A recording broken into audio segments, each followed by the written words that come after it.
Hi Virgo, this is Teresa. Welcome to October. This is Teresa from Tarot by T, and I'm getting ready to do your reading for October. So what's coming up this month? We've got Pluto going direct on October 3rd. We've got a full moon in Aries on October 13th, and a new moon in Scorpio on October 27th. And we'll get into the astrology in a little bit. But for now, let's see what the cards say for Virgo. What does Virgo need to know about love and relationships for the month of October? What does Virgo need to know about love for the month of October?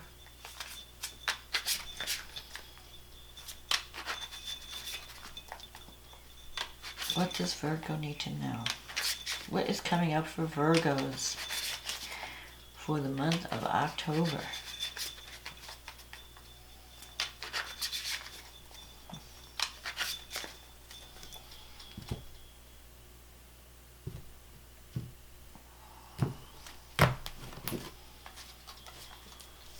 Okay, let's see what we have. The Seven of Swords, the Lovers, the Empress, the King of Wands, the Emperor, Justice, Two of Pentacles, the Devil, the Star, and the Knight of Swords. Okay, so the Seven of Swords at the start of the reading, that's a card of the sneak or the thief. So I don't know if you're keeping something a secret, or you're not facing the truth about something, but you're having to make a decision. And the Lover's card, you could be deciding between two paths. Either, so for some of you, it could be two relationships. You may have started a relationship and you're keeping it under wraps, or you're starting you have some type of work project going on, and you're keeping your plans secret until you develop them further. Sometimes the Seven of Swords comes up when you're not sure if you can trust someone. You feel like someone's not being transparent with you. You feel like someone's up to something. They're trying to steal something from you or take something from you. So there could be some legal situation happening in your life with the Justice card here. It could have to do with family, the home that you're living in, family, children. Maybe you're trying to decide, do I stay in this relationship or do I leave? It could be just doing something like that. We're choosing two paths of action. Because there's always a choice with the Lovers. Sometimes the Lovers comes up when there's a strong attraction in your life. So some of you could have met someone you're feeling very intrigued. There's a lot of passion. Because I'm seeing the Devil here. So there could be some chemistry and passion, but it could be mostly physical. It could be a very strong physical connection. And you're trying to decide, do I follow this path? Or do I stay with what I have? Because at the bottom of it is family, home, children. The King of Wands, this could be someone that you're dealing with. It could be a fire sign. Aries, Sagittarius, Leo.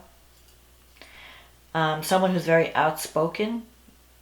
Someone who is could be a little bit domineering, bossy at times.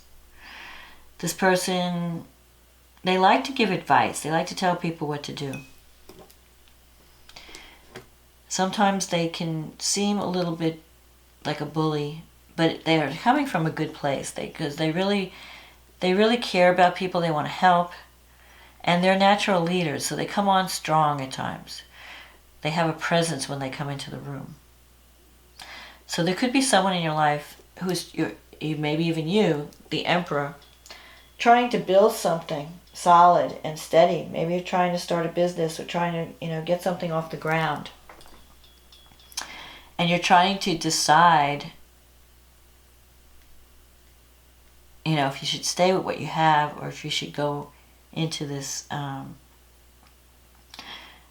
take a chance and partner with someone to build something strong and solid. I mean, this Emperor card, if it represents a person in your life, it's someone that you can really depend on. Someone who's there for you. Someone who knows, who's like an executive or a boss. Could be someone in your life that has some kind of leadership role. If it's not a person, then it could be you trying to take a leadership role in your life, trying to build something solid and steady, trying to build some type of security for yourself. The Justice card coming in the future. If you're waiting for the outcome of some kind of legal situation, the Justice card is saying that the outcome will be fair. It will probably go in your favor, but there will be a fair outcome. So if you're thinking that someone's not being fair with you, or there's some type of injustice going on,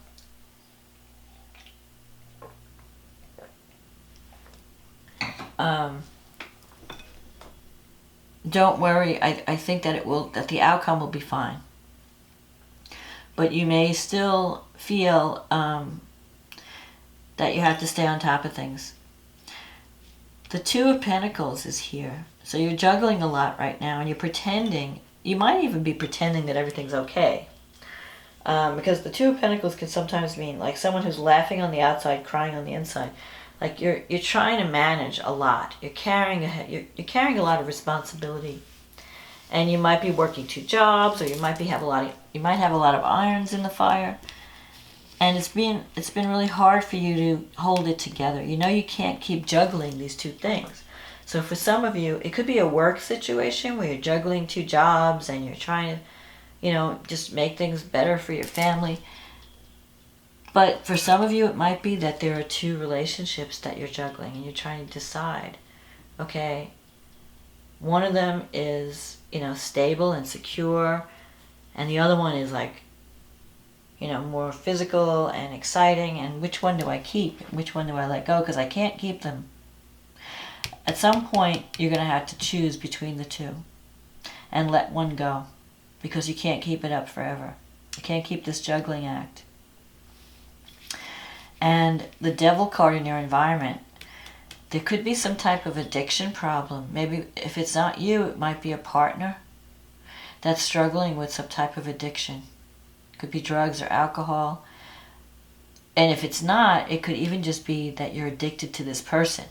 You're just bound together. And you find it very hard to break free. Whatever that person is, it's like they're very compelling. They just draw you in. And it's a strong attraction. There's also fear connected with the Devil. You could be with someone who has a fear of commitment or a fear of intimacy. They're afraid of being overwhelmed by a relationship, and so they keep you at a distance. The Star is here, though, in your wish fulfillment sector. So whatever you're wishing for, you are going to get your wish. It may take a while to get there. So, with the Empress, if this doesn't relate to family and children and wanting to have a family, wanting to have children, it can relate to a project that you have to nurture. It's like your baby.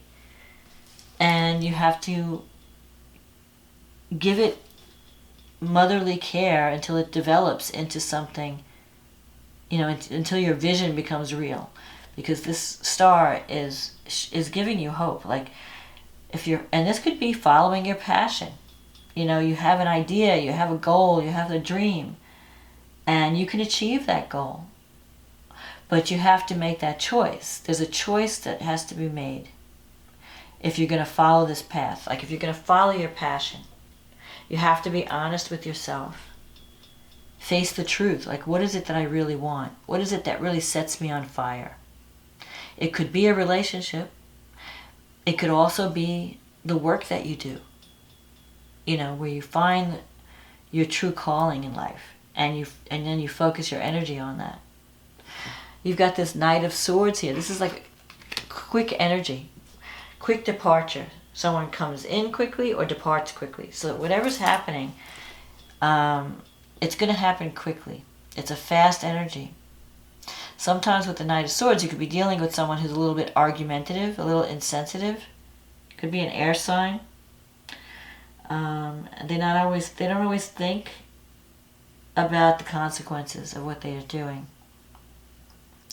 So you want to make sure that you don't rush into something without giving it a lot of thought. So for some of you, if you're in between two relationships, don't confuse sex with love. If you're because you could be confusing that. You could be in the throes of passion and thinking it's love and disrupting something, like a home or a family. And then later you'll find out, well, it wasn't everything I thought it was. So give it a lot of careful thought. Don't just jump into something without thinking about, what am I building? What is the future going to be holding for me? What is it that I really want with the star? I feel like there could be some people making some hasty decisions because you feel that you're just compelled by this passion. So you are going to be choosing your path, so choose wisely. And remember, the Justice card, it's not only about legal things, it's also about karma. What goes around comes around. So you want to be fair in your dealings with people. You want to be honest, because what you put out there is going to come back to you. So just make sure whatever you're sending out is positive, so that way if it comes back, it'll just be a blessing. So let's see what the astrology has to say. So, yep, you have a full moon in your 8th house, and the sun is in your 2nd house. This is the money axis. And Pluto is in the 5th. You've got this intense, it could be a romance, a very powerful, with someone who's very intense, very powerful, has this very strong hold over you. Jupiter is going through your 4th house, so you have a lot of abundance at home. You have a perfect time now if you're looking to buy a house or settle down into a home. Jupiter going through your 4th house is perfect for that. It's bringing you opportunities to create a home for yourself, a happy home, an expansive home, a large home with bright. But some financial matter is coming to a close at this full moon, and there could be some power struggles, especially over children, because Pluto's in the 5th house. And you have these responsibilities, heavy responsibilities around children and family that could be interfering with whatever new romance thing is going on in your life. Because you have Venus in the 3rd opposing Uranus in the 9th. So you could be doing some traveling, unexpected traveling. You could be meeting with people that are different, different culture, different. You could be meeting people through maybe you're deciding to go back to school suddenly, or learning new skills, or learning. Because the 9th house is the house of higher education and travel, foreign. 3rd house is about communication. But it's also your local environment. So you could be, if you're not in a relationship, you could meet someone suddenly just in the neighborhood, just running around the neighborhood. Or through your relatives, through your brothers, sisters, aunts, uncles, through social media, through the internet, all those things. But this full moon in the 8th house, something is coming about financial resources, either yours or a partner's resources, may be coming to an end. So if you were depending on someone else's income, that could be ending. And you may have to find new ways of generating money. The new moon in Scorpio is falling in the 3rd house. And it's being opposed by Uranus in the 9th. So there could be some legal surprises. New beginnings in terms of communication. New beginnings you might be reconnecting with relatives, with brothers and sisters, aunts, uncles. But there could be some legal things happening out of the blue. Surprise, surprise, Uranus. Also, Mars is in the second house. There could be some arguments over money and children. And Mars in the second house can bring up your expenses. Like you maybe some surprise things come up around your children or around some of your creative projects that you weren't expecting. Because Mars sometimes can bring in, can raise your expenses. In any case, that's where your energy is. Your energy is focused on making money and bringing in, more income because your bills are higher. Neptune's in the 7th house, so that can work two ways. On the one hand, you could attract a soulmate, but on the other hand, because with Neptune you never know, it could be someone that seems great, all that glitters, and it may not be gold. So don't over-idealize someone. If you've just met someone recently, get to know them a while before you run off to Vegas, okay? Because it may be that it's just a physical attraction and you're confusing love and sex, or you may not know enough about this person. So don't give away the farm yet. Let them prove themselves. On the other hand, Neptune in the 7th can bring you relationships with someone who's very spiritual, like a guru or someone. The other thing you want to make sure you don't wind up being the caretaker for someone who's very needy, someone who has like a drinking or a drug problem. You might be, really susceptible to, fixer-upper type relationships. Like you want to save people, you want to save someone, So just be careful in your relationships. But this new moons usually represent new beginnings. And for you, it's falling in the 3rd house. So maybe you have to think of new ways of communicating, new ways of getting your message out. Maybe you have some spiritual message to convey. And you're, working up a new plan, a marketing plan or something like that. And that could be really successful for you. So that's your baby, that you're developing. If you're not having all the other issues I just mentioned. It could be that you're working on having a new beginning, forming new relationships, learning how to communicate in a better way, in a more thorough way. So this is my reading for the month of October. Virgo, I hope you enjoyed this reading. If you'd like to have a private reading, just click on the link in the description box and we'll get you on the schedule. In the meantime, if you're new to this channel, welcome. If you like these videos, click on the like button, click on the subscribe button, and share and comment. I love reading all your comments. And for those who have ordered readings, thank you for your support. And I hope you have a wonderful October, Virgo. And I will talk to you again next month. Okay, bye now.